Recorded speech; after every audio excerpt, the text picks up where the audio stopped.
Bonjour à tous, j'espère que vous allez bien. Un grand merci à tous les abonnés. Alors nous allons continuer ce petit bout de chemin, toujours sous l'angle du yin et de la manière dont il voit ce parcours. Je vous avais fait une vidéo du yin et du yang lorsqu'ils sont dans leur démon.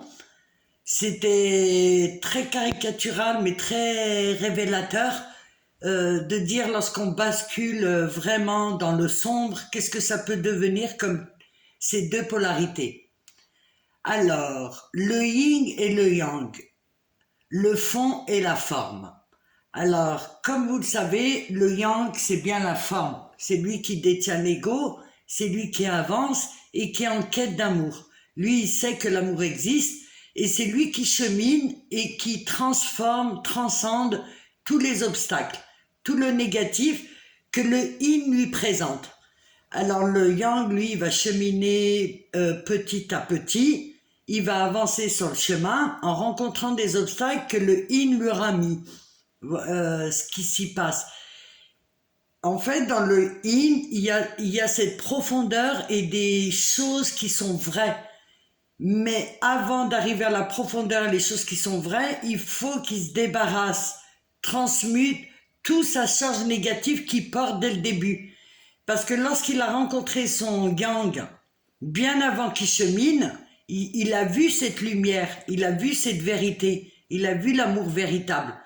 Et ça s'est éteint par tout un mécanisme qu'il a vu de choses négatives et il porte ces choses négatives, ça veut dire ses traumas, ses blessures, tout ce qu'il y a de négatif, et il va porter le lien aussi. Il va porter le lien et c'est pour ça qu'il aura tendance à fuir. Et il va fuir, mais toujours sur le chemin. Il va fuir le plus loin possible sur le chemin.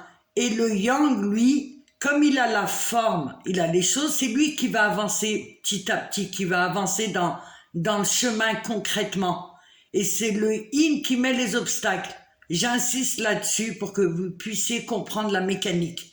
Si on enlève les émotions mécaniquement, ça veut dire que le yang doit élaborer toutes les choses et il doit pas sortir, j'allais dire, il faut qu'il reste lui, le yang, il faut qu'il reste ancré, qui se détache du contrôle et qui se détache de la maîtrise, qu'il arrive à un moment donné, qu'il fasse confiance à son intuition. Et en faisant confiance à son intuition, il fait confiance à son yin. Et je pense qu'il faut vraiment rester que dans cet aspect-là et pas se paumer et partir ailleurs que du chemin. Vraiment regarder les messages du yin, qu'est-ce qu'il vous donne comme message. Et laissez-lui la partie, tout ce qui est mémoire, tout ce qui est bande de l'inconscience, ça c'est le yin qui va le travailler dans un second temps lorsqu'il va se réveiller. Parce que vous n'avez pas accès à cette partie inconsciente. Vous avez accès uniquement à ce qui vous montre le yin. Et il vous montre ce qui se passe dans son inconscient. Et donc dans ce lien, dans l'inconscient du lien, la partie sombre du lien. Et c'est ça qu'il faut élaborer. Et il faut vraiment rester dans la matière pour les yang. Et par la suite, accueillir le yin, accueillir votre intuition, faire confiance à votre yin et faire confiance à votre intuition. Voilà, le yin, c'est bien le fond des choses et le yang, c'est bien la forme. Voilà, je tenais à vous remercier. J'espère que ça vous sera utile.